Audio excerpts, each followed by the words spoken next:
नमस्कार, स्वास्थ्य सूत्र में आपका स्वागत है, आपका अभिनंदन है।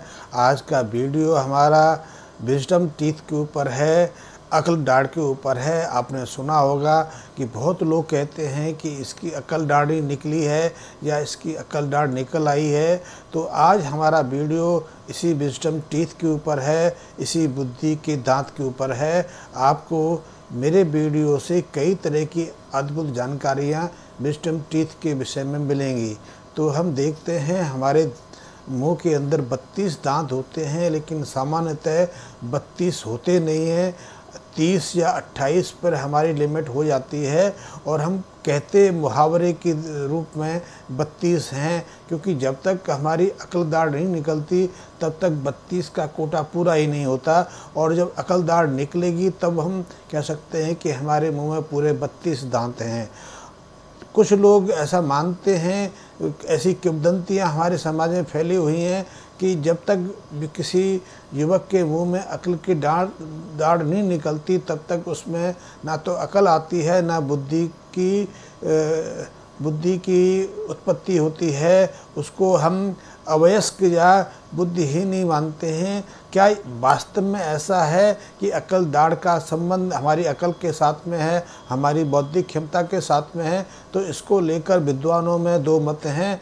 कुछ शरीर शास्त्री इस तर्क से सहमत हैं, लेकिन ज़्यादातर आधुनिक शरीर शास्त्री इस मत से सहमत नहीं है कि अकल दाढ़ का संबंध अकल के साथ में है। लेकिन देखने में ऐसा आता है, क्योंकि हम जब एक मनुष्य की पूरी दिनचर्या को देखते हैं, पूरे जीवन क्रम को देखते हैं, तो हमें दांतों की बहुत उपयोगिता प्रतीत होती है। बहुत दांतों की जो उपयोगिता है हमारे सामने आती है। दांत केवल भोजन चबाने के लिए या हमारे मुंह को सेब देने के लिए नहीं है, दांतों के और भी महत्व हैं। दांत से हमारी उम्र का पता लगता है। आपने पुराने ज़माने में देखा होगा कि जब हमारे माँ बाप या हमारे बुजुर्ग किसी पशु मेले में जाते थे, गाय भैंस घोड़े या गधे आदि को लेने से पहले उनके दांतों का अवलोकन करते थे। दांतों के माध्यम से वो उस पशु की उम्र को ज्ञात करते थे, क्योंकि दांत और उम्र का बहुत गहरा संबंध है। दांत सही हैं तो वो वयस्क है, दांत कमज़ोर हैं, उथले हैं तो इसका मतलब है कि वो बुढ़ है, बुढ़ापे में प्रवेश कर गया है। और ऐसे लोगों की आप जान सकते हो, ऐसे पशुओं की शारीरिक क्षमता भी सीमित हो जाती है। यही नियम हमारे ऊपर भी लागू होता है। जब हम वयस्क होते हैं तो हमारे दांत ज़्यादातर मसूड़ों में ढके रहते हैं। बच्चों के दांत देखे होंगे आपने, वो मसूड़ों से कम सीमा में झांकते हैं, लेकिन जैसे ही बच्चे किशोर अवस्था में प्रवेश करते हैं उनके पूरे दांत मसूड़ों से बाहर झांकने लगते हैं। लेकिन जैसे ही वो प्रौढ़ता में प्रवेश करते हैं उनके अधिकांश दांतों का हिस्सा मसूड़ों से बाहर आ जाता है। मसूड़े उनके सिकुड़ जाते हैं। मसूड़ों की दांतों पर पकड़ कमज़ोर पड़ जाती है। इससे हमारे दांत कमज़ोर पड़ने लगते हैं। दांतों का हमारी आयु के साथ बहुत गहरा संबंध है। दांतों का हमारी नेत्र ज्योति के साथ भी गहरा संबंध है।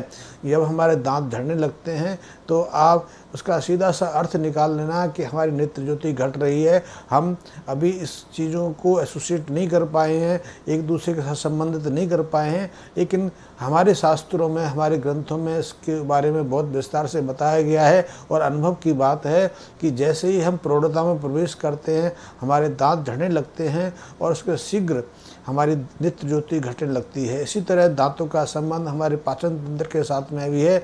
यदि हमारे मुंह में दांत कमज़ोर पड़ जाएं तो हमारा पाचन तंत्र गड़बड़ाने लगता है, वो अव्यवस्थित हो जाता है, हम में पोषक तत्वों की कमी आने लगती है। इससे हमारी वृद्धावस्था हम पर तेज़ी से छाने लगती है और हमें कई तरह के रोगों की शुरुआत हो जाती है। इसी तरह दांतों का संबंध हमारे हृदय के स्वास्थ्य के साथ में भी है। यदि हमारे दांत कमज़ोर हैं तो इसका सीधा सा अर्थ है कि हमारा हृदय कहीं कमज़ोर हो रहा है, या यदि किसी को हृदय संबंधी रोग है तो तत्काल उसका प्रभाव दांतों के रंग पर, दांत और मसूड़ों की जड़ों पर पड़ता है। दांत पीले पड़ने लगते हैं, दांतों का रंग बदलने लगता है, दांत कमज़ोर भी पड़ने लगते हैं। तो हृदय के साथ भी दांतों का सीधा संबंध है।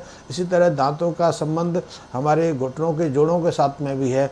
इसको अब तो कुछ ऑर्थोपेडिक सर्जन स्वीकार करने लगे हैं, लेकिन दांतों का संबंध बहुत सारी चीज़ों से है।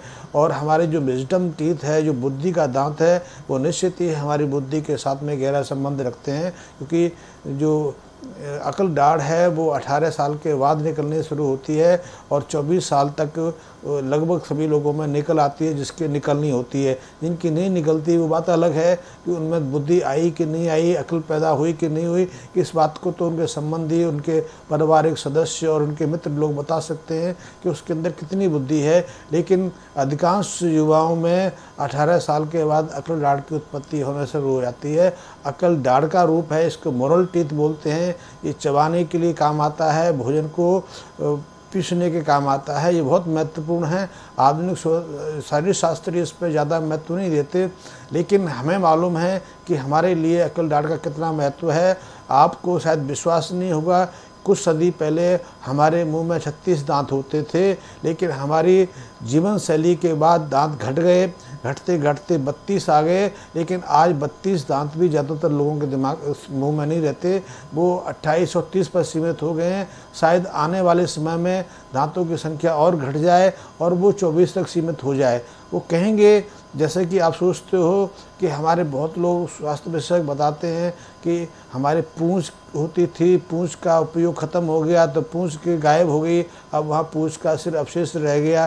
कुछ लोग कहते हैं कि हमारे इंटेस्टाइन के अंदर, हमारे अंत संरचना में अपेंडिक्स के नाम पर एक जगह होती है, वो कहते हैं अनुपयोगी चीज़ है, उसका कोई महत्व नहीं है। तो वो क्योंकि अनुपयोगी है इसलिए गायब हो जाएगी। वो लोग कहते हैं कि शायद उन्हें भविष्य में जाके उसकी उपयोगिता पता लगे कि वो कितनी महत्वपूर्ण है। अभी कुछ वर्ष पहले तक वो थाइमस ग्लैंड के बारे में कुछ नहीं जानते थे। अब वो कहते हैं कि थाइमस ग्लैंड हमारे इम्यूनिटी के लिए, हमारे रोग रक्षक शक्ति के लिए बहुत महत्वपूर्ण है। जब बच्चा जन्म लेता है तब वो 18-20 ग्राम की होती है और वयस्क अवस्था में उसका वजन 200 ग्राम तक हो जाता है, फिर अचानक वो गायब होने लगती है। और जैसे ही 50 के बाद 60 के बाद कोई पुरुष पहुँचता है, उसकी थाइमस ग्रंथि है मात्र 20 ग्राम की रह जाती है।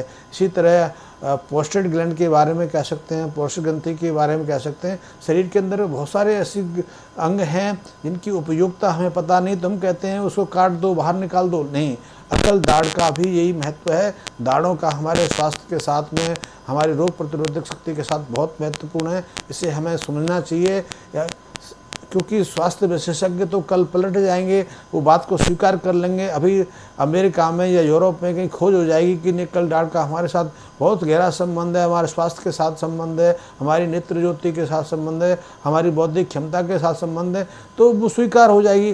लेकिन हमें जो गलत जानकारी दी जा रही है उसको हमें समय अनुसार ठीक करना, सुव्यवस्थित करना बहुत आवश्यक है। आप जैसे समझते हैं कि हमारे मुंह में 2 तरह के दांत होते हैं। जब बच्चा जन्म लेता है तो उसके मुंह में कोई दांत नहीं होता, लेकिन 3 महीने के बाद उसके मुंह में दांत निकलने लगते हैं।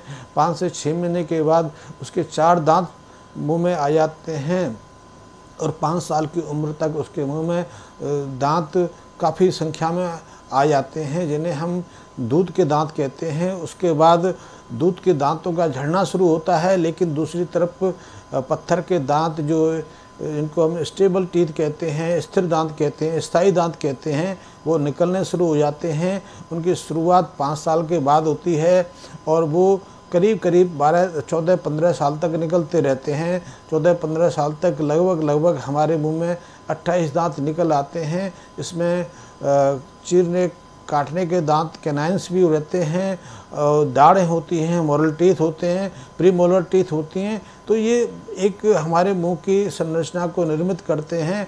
और उसके बाद 18 साल के बाद हमारे मुंह में 4 दाढ़ें अलग से निकलती हैं, जिन्हें हम अकल दाढ़ कहते हैं। इस तरह हमारे मुंह में 32 का जो सांचा है वो तैयार हो जाता है। लेकिन दांतों के निकलने की ये जो गति है वो हमारे आहार से संबंधित है। यदि हमें भरपूर और सही मात्रा में आहार मिलता रहता है तो ये दांतों का निकलने का क्रम, दांतों की शुद्धता, दांतों की मजबूती और दांतों का बना रहना निर्भर करता है।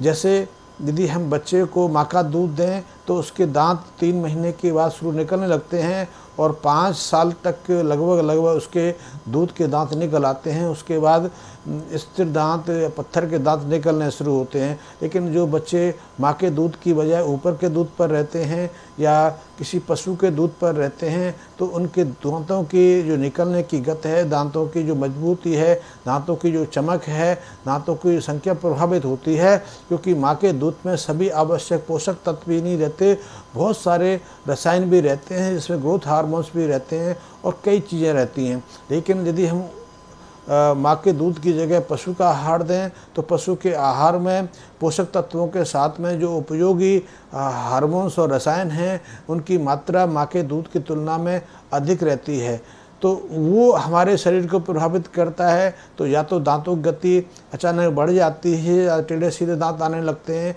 या कुछ दांत निकलते हैं, कुछ आने रुक जाते हैं। यदि बच्चे को पशु के आहार की जगह पशु के आहार में हम मोस्टली बकरी का दूध देते हैं, भैंस का दूध देते हैं या गाय का दूध देते हैं, गाय के दूध की जो समानता है माँ के दूध से बहुत कुछ मिलती है और उसमें वो सब पोषक तत्व लगभग उसी मात्रा में रहते हैं जो माँ के दूध में रहते हैं। तो गाय का दूध तो उनके लिए उपयोगी है, लेकिन भैंस के दूध के साथ हम ऐसा नहीं कह सकते, बकरी के दूध के साथ भी हम ऐसा नहीं कह सकते। लेकिन आजकल एक प्रचलन चल पड़ा है कि दूध को हम ऊपरी दूध से विस्थापित कर देते हैं, बच्चों को हम ऊपरी आहार देना शुरू कर देते हैं। ऊपरी आहार में सोयाबीन का दूध आ जाता है, उसमें मूंगफली का दूध आ जाता है या कई और तरह के दूध आ जाते हैं। इन दूधों में सिर्फ पोषक आहार ही रहता है, उसमें या तो कार्बोहाइड्रेट रहता है, प्रोटीन रहता है या फैट रहती है या कुछ तत्व रहते हैं। उनमें वो उपयोगी पोषक तत्व नहीं रहते जो बच्चों की ग्रोथ के लिए और दांतों की स्वास्थ्य और ग्रोथ के लिए ज़रूरी होते हैं, उनमें वो रसायन तत्व नहीं रहते। वैसे भी आजकल प्रचलन शुरू हो गया है, दूध का अर्थ सफ़ेद लिक्विड, सफ़ेद तरल।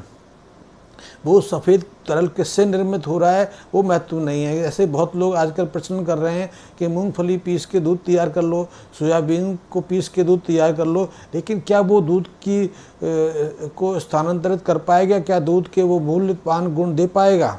तो यदि हम ऐसे आहार पे बच्चों को रखेंगे तो निश्चित ही है उनके ना तो दांत सही सलामत निकल पाएंगे, ना ही सही समय पर आ पाएंगे, ना वो मजबूती दे पाएंगे। हम वो बात भूल जाएं कि हमारे दांत 100 साल तक चलते थे, आजकल तो 50-60 साल तक दांत साथ निभा जाएं वही बहुत है। तो अकल दाढ़ का बहुत महत्व है। अकल दाढ़ हम मोरल टीथ को बोलते हैं, दाढ़ें हैं, इनका बहुत उपयोग है और इसका सीधा उपयोग हमारी बौद्धिक क्षमता के साथ में है। जिनके मोरल टीथ निकल आई हैं, अकल दाढ़ निकल आई, निश्चित ही वो अपनी जिम्मेदारी संभालने के लिए उपयुक्त हैं, वो देश को, समाज को आगे बढ़ाने के लिए उपयुक्त हैं। लेकिन जिन लोगों की अभी अकल दाढ़ नहीं निकली है उनको लिए कई तरह के समस्याएं सामने आ जाती हैं। अभी कई बार देखने में आया है कि बहुत लोगों की अकल दाढ़ निकलती नहीं है, वो अंदर हड्डियों में रह जाती है या मसूड़ के अंदर रह जाती है। ऐसे में अकल दाढ़ उन्हें कई तरह की व्याधियाँ खड़ी करती है, तो कई बार ऑपरेशन की आवश्यकता भी लेनी पड़ती है,